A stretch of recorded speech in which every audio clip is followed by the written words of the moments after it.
Hello, what's up, everyone? Welcome to another edition of our weekly Friday market update. Every Friday at 12 o'clock Pacific time, I do a live stream looking at all the different headline articles that can impact the Bay Area real estate market and also what is going on across the country. And of course, if you or anyone you know is actively searching for properties, considering to do a trade up for a bigger home, or looking to sell your home for another location, I would love to help. This week was a fantastic week for me personally. I've helped two clients that I've been working with for several months get into contracts. So super exciting. One of them, we beat out 4 offers, and the other one, we beat out 9 offers in San Jose and in Fremont. So really, really happy for them. They're going to be super excited once they move in about a month time frame, and just kind of moving on forward. So we got several different articles that I wanted to go over this time. Most of it's going to be what's going on in the Bay Area. There's not too much activity from the general country headline articles when it comes to real estate, and I'll go over why. But a few things happening in the Bay Area. For many of you that are familiar of the peninsula side, you may have noticed several huge buildings in Burlingame. And it's basically east of 101. And these buildings are actually developed and bought by a Shenzhen, China-based developer, but it's also leased to Facebook. And that's actually more importantly where their Oculus division is. This is a 12.5-year lease, and which actually started in August 1st, 2020. It's currently just being fitted right now. As I mentioned, the big tech companies are using this as an opportunity to leverage where they feel like there's a lot of blood on the streets right now when it comes to commercial real estate. So they're still moving fast. They're still moving forward. They still see real estate space as a critical part about attraction, and also a critical part about how they will do well moving forward. And so very interesting to see. So the way that these typical projects work, and it actually works on a small scale too, when it comes to like if you wanted to build out your own home, people first start off with buying the land, which will have a different loan profile to it. Then people go through a construction loan. So they're actually building up the place. And then once they have a tenant in place, in this case, they have Facebook, then they will typically refinance to get that loan out. Now, the refinance can be done with just a big bank. It can be done with a bank, or it can also be done with other people. So they can sell this product to investors that want to participate in one of the strongest tenant profiles that you can possibly have, which is Facebook. And so that's what they're going through right now. So as you can see, they're retiring a $515 million construction finance, and then they're going to do the rest of the debt as they redo the refinance for outside investors. I don't think it's people like you and myself can participate, but it's more for like funds and things like that. Either way, it's very important to understand like this is a 803,000 square foot property that are clearly Class A. These are really, really nice properties if you've ever driven by and was curious what it is. I think you can actually see this Keeley sign outside or just out on the top of the building. They haven't put anything related to Facebook. So only the people that either listen to this show now or the people that followed along what was actually happening knew about this massive project that is right by the waters. So really interesting to see. Other news. So TMG Partners, which is a large developer firm actually in San Francisco, acquires the future Oakland PG&E headquarters. So for many of you that know, I've actually worked with PG&E as a client when I was in corporate real estate technology. And so they have a huge campus I think it's on Market, just prime location in San Francisco. But they've been moving out for a while. They have like a big office like in San Ramon. There they have the Chevron headquarters. So they have a big campus there. They have campuses kind of all over, but they have been moving to Oakland and will be opening up that site I don't think in a much distant future. You can see this space that the PG&E is using is about 975,000 square foot of space. And so TMG Partners feel like this is a great tenant. So they actually bought that building itself from the previous developers and previous partners. But it also gives you an idea of just the the flow out, I mean, Oakland is a huge benefactor of the downturn of San Francisco. Now, I think San Francisco is a wonderful place. There will be a time where people will go back, but the momentum is not, there at this given time. But Oakland has done phenomenally well with people just moving across, especially it's significantly much less, and also has all sorts of fantastic options in different communities to live in Oakland. I have several clients looking out there. So really interesting to see these large developers making still their bets in these acquisitions. So what's really important for me as I look through my thesis when it comes to real estate is how are these big companies actually playing this game? Right? We see all this kind of BS, quite frankly, of people leaving Silicon Valley for good. It's this exodus. Well, the question is, why are prices still what they are, not just increasing, actually more than most places across the US? But what are these big companies doing at this time, which does not catch very many headlines? The only way I find these news is basically through searches on like Google News, but these are not like big headline articles that you are typically reading or watching on CNBC. So I want to show you what's actually happening, because this will be a very material impact down the line. So next, Silicon Valley office markets show resilience during COVID-19 pandemic. So this gives you an idea, like the Bay Area in itself has done phenomenally well in this time, given the heavy focus in tech. However, the markets of San Francisco and the markets of Silicon Valley, which are not the same, are drastically different in terms of the type of companies that are typically attracted and the demographics that choose to live in one area or the other.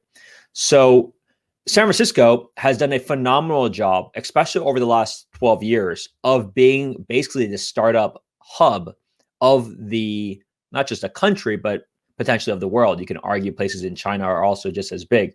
However, it's been a huge driver for the desirability, but also property prices.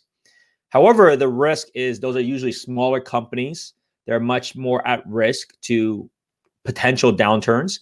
And they tend to right now have an idea of being more flexible when it comes to the office work environment, which puts a lot of pressure on San Francisco.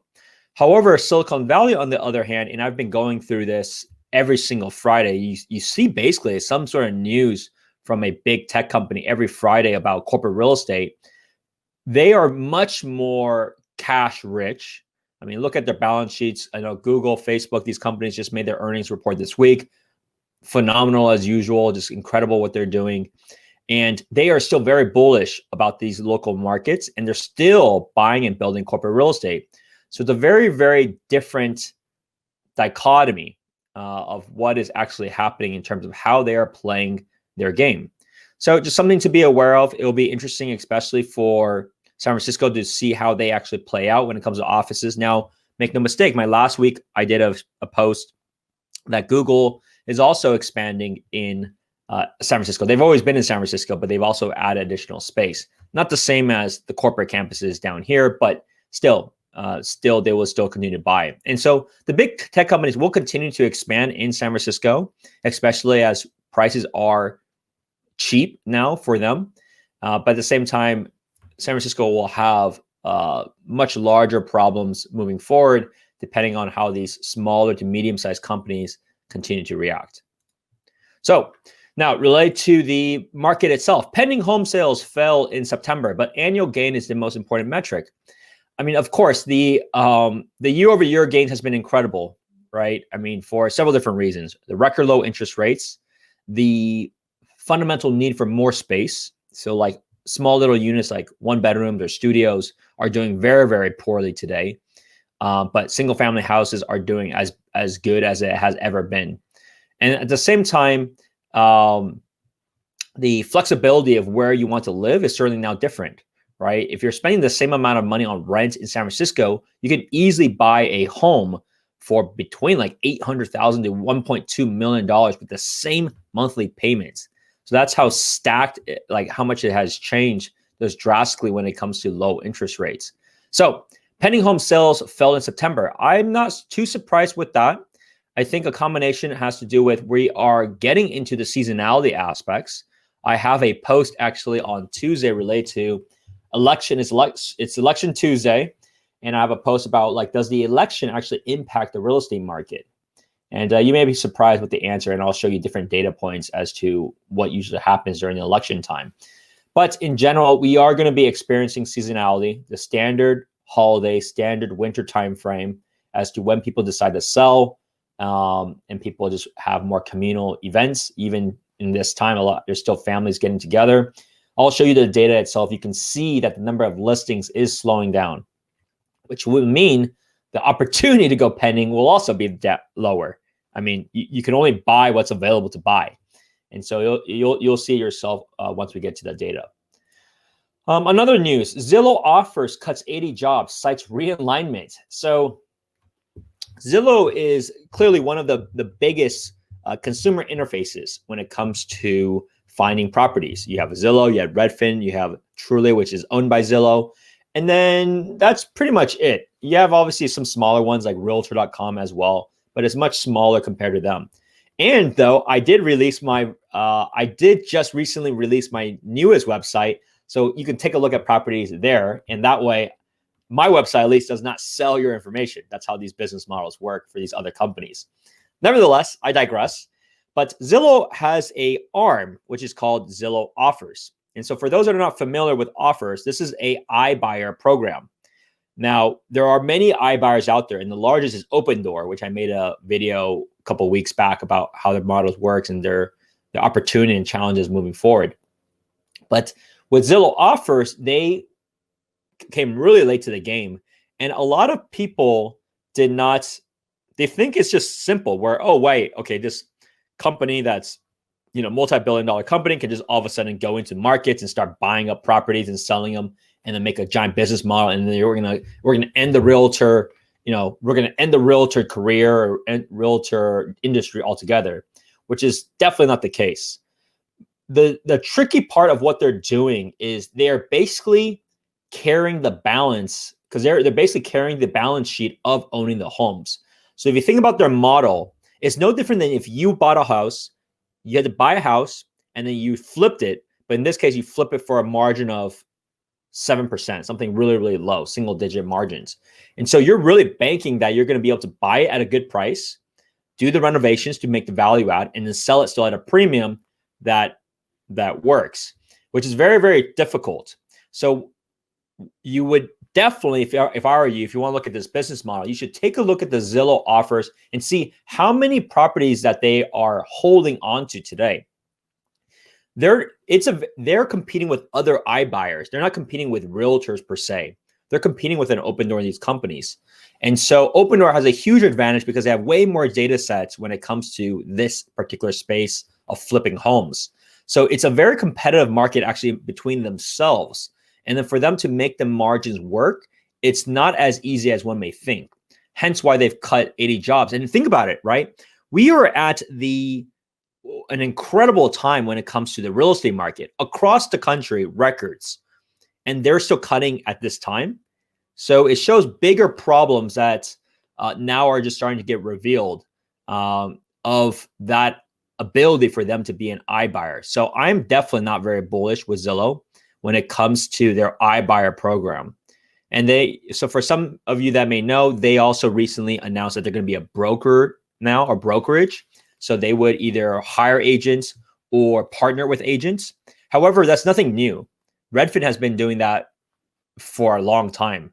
So I'm not too, quite frankly, worried about that either. There's inherent problems of hiring anyone decent when it comes to agents from a salary perspective, and hence Redfin has had that challenge, but it does open up those other opportunities. And so it's just something to be aware of how Zillow has pivoted their business. Now, next, luxury housing market inspires total frenzy in vacation boomtowns. I mean, what's incredible is this: most people that are buying these vacation homes, these are not their primary homes, right? That's why it's a vacation home. But the income that people make, especially here in the Bay Area, is still very high. They have not lost their jobs. If anything, they've continued to earn more money than ever before, especially with how high the stocks have been over the last couple of months. And so what does this mean? It means a lot of the areas that actually have pretty finite resources, like a Lake Tahoe or like a Santa Cruz, these type of areas which are further away, right, from the Bay Area as an example, but are very, very nice places to either spend some time or have a vacation at, will have this influx of people that have a lot of money, right? Those price points are far less than what it is in the Bay Area. And so what causes the frenzy is this. If you had the money and you were buying another property, like as a secondary property, the last thing you want to do is spend a lot of time, especially you don't really live there, to go every weekend like you would for buying a primary property, right? If you're buying a primary property, you're here, you're seeing every weekend, you want to find the right house for you. For there, it's kind of like, okay, this is a nice house, but I want to make sure I win it so I don't have to keep coming back every week, right? And so what's really interesting is that because of that reason, they are more prone to just being very aggressive from the beginning to just try to land it and get it over with. This has happened actually a few months ago in Contra Costa County. So a lot of places like a Brentwood, I mean, that whole area itself, which are like sub-$1 million homes, very nice homes, huge homes, have that phenomenon because people are like, hey, look, these are people from San Francisco as a city. I want to buy it here, but I also don't want to spend too much time looking. So let's just buy here. You know, who cares if it's an extra $100,000 from a loan perspective? It means nothing. I'd rather just save this time, buy it, move on with my life, and move on in a month. So really important to see, especially as these vacation towns experiences, because it's a very different thought process when it comes to buying a primary home where you can spend the time in weeks, if not months, to look at homes. So that's what I found there, which is really fascinating. Now, let's take a look at the data itself. So here's first San Mateo County. Let's see what's going on with San Mateo County. San Mateo County, I mean, look at this drop of new listings. I mean, that's the problem when we get into the holidays. It is significantly less properties to choose from, 133 properties. Total contingent pending, 174. Look at this imbalance. The imbalance of 41 properties is the most it has been, period. Maybe through this end of kind of early March, which at that point was a very, very, very hot market. But even now, this is the same imbalance as it was at that time. So it will be interesting to see what happens with prices moving forward. But it's going to be tough for a lot of people that are actively looking, right? So people that are actively looking here in the Bay Area, it will be difficult to find properties. So my suggestion is don't give up, because these 133, you just never know. The one that fits your criteria, your budget, your city may show up, and other people may give up at this time. So if you're not going on a trip to Hawaii or something, or going international if they even let you in, you know, keep an active eye out. Like, be ready, because you also don't know, but also you're going to have to be even more patient. If you thought it was hard before, the inventory now levels have dropped. What is that, by like 20, 25%? So you're going to have to be even more patient than before. So something to be aware of. Property prices, October, we are at about $2.05 million in terms of the average single family home price in San Mateo County, which is a decline over the last several months.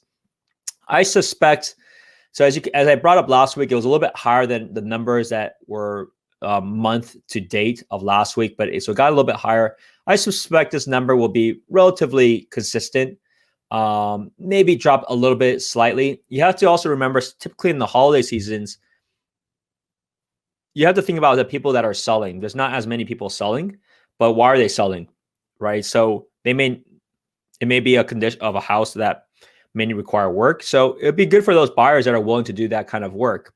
But just keep in mind, there's just a lot less to choose from, and usually the best properties will happen in the spring and the fall. Now, related to condos, townhomes, nothing really special, relatively flat. As you can see, October was a little bit higher than before. There's no decline for condos or townhomes. Let's look at Santa Clara County. Santa Clara County, same thing, decline of new listings, right? 378, higher contingent and pending than new listings. We're at 416. Let's look at the charts. Looking at the charts, you can see it's actually for residential. Oh, sorry, I have the wrong thing here. All right, I'm gonna have to update that. Sorry, guys, for residential single family. But single family wise, this was what it was last week. I suspect it's gonna be about the same. Condos, townhomes, same story, right? I mean, a slight increase, but nothing very drastic. Alameda County. So Alameda County, and this ties in perfectly with My Guide 9. Thank you for tuning in. Let me talk about this, and then we'll talk about Union City and the East Bay.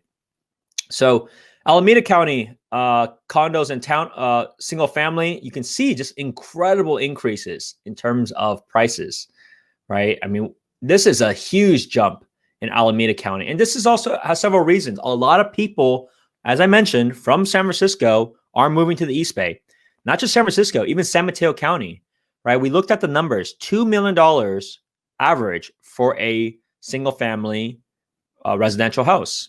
But then if you go to Alameda, even today, even at the current prices, let's say it's 1.3 million, it's actually a really big, much bigger house for that 1.3 million because the price per square foot is also much lower. So you got a combination of a much bigger house, also a combination of a much lower price point. Obviously, Alameda County is certainly not the same as San Mateo County, has its own dynamics for sure. But for those that are considering, maybe if they own like a condo, they may be considering a single family house in Alameda County. Condos, townhomes, you can see relatively flat. Same story as most of the other counties. So Mike, love to address yours. What do you think of the Union City in the East Bay? I think it's a really, really good location because of just the proximity of the highway. You may notice though that the traffic, I mean, there's very little open from a tech job perspective of people going in. Biotech has been going back to work.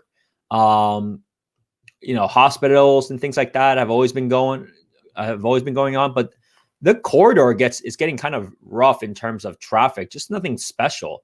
And so something just important to factor in. However, for Union City, as you saw from the chart, if you're looking at single family homes, it's competitive, but it's not unrealistic. Like I've done comps recently. I have several clients looking in the Union City, Newark, kind of Fremont area. They're selling for about what they should sell for. And what I mean by that, if you look at what has sold in the last 3 months, they're pretty much going around that price. So there's nothing too crazy. There's offers, and then I'm going to go over a video sometime in the near future of the next couple of weeks. Like, how am I winning in a multiple offer situation? I'm not overbidding because I know what others are bidding for, and that's the key to success. I'm basically playing poker with the hands open, but it's not like they're not huge jumps or huge surprises. Let's say that there are very, very few surprises today. If there are, I would just say that those are more outliers, but it's not consistent. Like, oh wow, how did this person do it? If there is an outlier, and I have a client that we unfortunately lost one. The reason for that one that we lost and which sold for way more than the listing agent or myself, I kind of predicted, was because they had some really close family ties they want to live next to. So they wanted to be really close to family. So they're willing to pay a premium just to make sure they get it so that they're walking distance from one another. Right. So you have things like that, which it's not even, they don't care from an investment perspective anymore. Right. There's much, much deeper ties, which there's nothing you can do. And you should just move on with that, which we did, because that's out of your control in those kind of situations. But outside of that, it's been actually very, very realistic as to what things will go for. So there's very few surprises today if you did your homework and you're prepared. Okay, let's look at Contra Costa County. Contra Costa County, October has basically matched close to August. Contra Costa County average price point for a single family house is about $1 million today. So it's been relatively flat for the last several months, but it hasn't been a big increase over when shelter in place first happened. I mean, this is a pretty good jump. It's about 15% or so, if not 20%. Condos, townhomes, you can see compared to earlier this year, same amount. So you see a few stories, right? Condos, townhomes, it is what it is. They're selling at basically the same prices, as it was before. But remember, it's a benefit. At the end of the day, it's what is your monthly expenses. And if your monthly expenses will certainly have dropped during this time because of the low interest rates. So it's still very, very good for buyers that are getting away from the rental side, but can't afford or don't want to afford a single family house. All right, let's take a look at San Francisco. San Francisco, October. Unfortunately for single family homes, I tried to pull it up. There's this crazy one that somebody typed in on accident, and I'll just share the story, that completely screwed up the numbers. There's one house that was supposed to sell for 1.9 million, but they made a giant typo, and they made it. I mean, this is just foolish. They put it in the MLS as sold for $190 million. Because I looked at it, I was like, this makes no sense. What kind of house sells for $190 million in San Francisco? And so it was a giant typo of what it was, and that messes everything up. So hopefully that agent, if someone knows that agent, reach out to them, tell them to fix it, because that's really sloppy and embarrassing. But we all make mistakes.